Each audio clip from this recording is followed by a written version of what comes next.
5 teachings from Diogenes that will change your perception of life.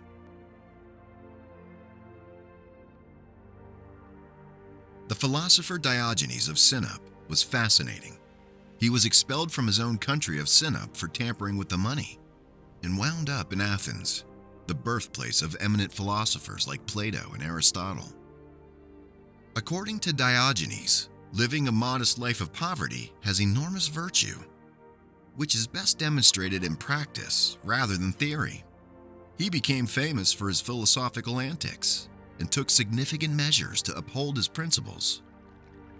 He adopted the lifestyle of a social pariah, dwelling in a jar and disobeying convention because of his insatiable desire to live by a valid reason. Diogenes regarded philosophy as both a manner of life and an academic discipline. We'll talk about 5 things we can learn from Diogenes' lifestyle. Things don't make a man. The only things Diogenes owned were his jar, a few rags of clothing, and a bowl. But Diogenes cried out as he watched a man sip from his cupped hands. "I've been a fool, burdened all these years by the weight of a bowl when a perfect vessel lay at the end of my wrists." His possession count fell from 3 to 2 as he bashed his bowl to pieces because of what he saw. He didn't give a damn about material things. He believed that it is the privilege of the gods to want nothing, and of godlike men to want little. The point here is that material possessions aren't as significant as we think they are. It may seem extreme to believe that material possessions mean nothing to one's life. Remember that whether you're a mighty victor who has never lost or a helpless beggar, you came into this world with nothing and will leave it with nothing. What defines us is not what we own, but rather what we love. It's not necessary to own what brings you joy. According to Diogenes, what I like to drink most is wine that belongs to others. The statement above does not imply that you should always be dependent on the happiness of others, or that you should live your life like a parasite, living off your pals. I argue that simply having something does not automatically equate to enjoying it. It implies that even if you don't own something, you can still enjoy it. For instance, you don't want to own a building to enjoy its fantastic view. The fact remains that our experiences with our possessions, not the objects themselves, bring us happiness. Too frequently we have too much stuff, such as vehicles, houses, clothes, etc., to satisfy our needs. However, something important you can learn from this is that the next time you want to buy something on impulse because you think it'll make you happy, think first. Is there another way I may experience the pleasures of this object without actually buying it? Refrain if the response is affirmative. Here's how to live a richer life on less. Live up to your ideas. Diogenes lived his truth rather than just speaking it. It couldn't have been simple or comfortable to live in a jar, beg for food, and rebuff conquerors. Diogenes nevertheless carried it out, since it was what he stood for. Preachers, speakers, clerics, and influencers are in short supply around the globe. We require action takers. We need less feeble willows that sway in the wind and more sturdy oaks that resist it, firmly anchored and immortal. Devoted like hound-like Diogenes. Great guys who are prepared to live out their ideals to the absolute end are what we need. Diogenes can teach you the importance of living your truth. Do not simply say it. You gain the respect of both ordinary people and rulers in this way. That is how you alter the world, not with words, but with deeds. You will experience life differently if you live your truth. And what better way to experience life than that? It's a talent that will liberate you.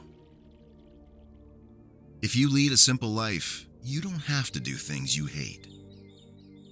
A philosopher once observed Diogenes preparing lentils for a meal and remarked, "If you would only learn to compliment Dionysus, you wouldn't have to live on lentils." Diogenes answered, "But if you would only learn to live on lentils, you wouldn't have to flatter Dionysus." It's a lesson we should think deeply about. We occasionally act in ways that we inherently detest to advance. To climb the social ladder of life, to become rich and famous, or for any other reason. It's simple to follow most people's example and try to move up the social scale.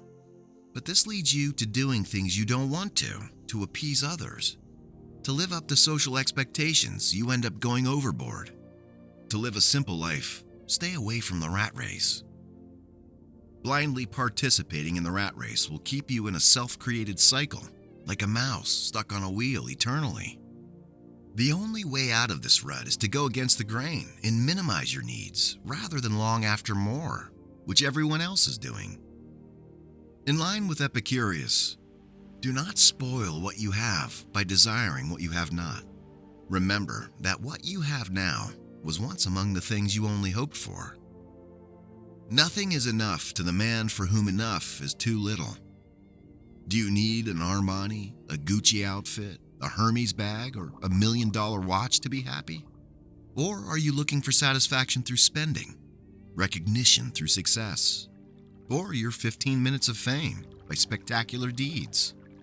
If so, be careful, since no amount of luxury can make up for a greedy person's heart.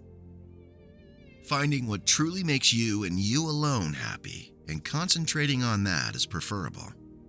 Eliminate all pointless expenses and diversions with ruthlessness. It's how you live a life filled with the activities you enjoy, rather than negative actions. We are all one. The term cosmopolitan was initially used by Diogenes, who referred to himself as a world citizen. When it first came out, this was a novel concept. Globalization, smartphones, and non-stop flights were non-existent. Greece was still made up of numerous fighting city-states. If you claim no allegiance to your country, you risk being called a traitor, a punishable offense. But Diogenes remained steadfast, as he had done his entire life. Only after his passing did the world begin to understand that each person is a member of their local community of birth, and to a greater extent, the broader group of the human race, to which we're all members. It was revolutionary to consider that we should all have the same rights. It gave birth to movements that had a significant and diversified impact, including the establishment of human rights, women's emancipation, and the fight against racism. All things today we hold dear and take for granted. And it was good old Diogenes, the alleged lunatic, who made the initial prediction.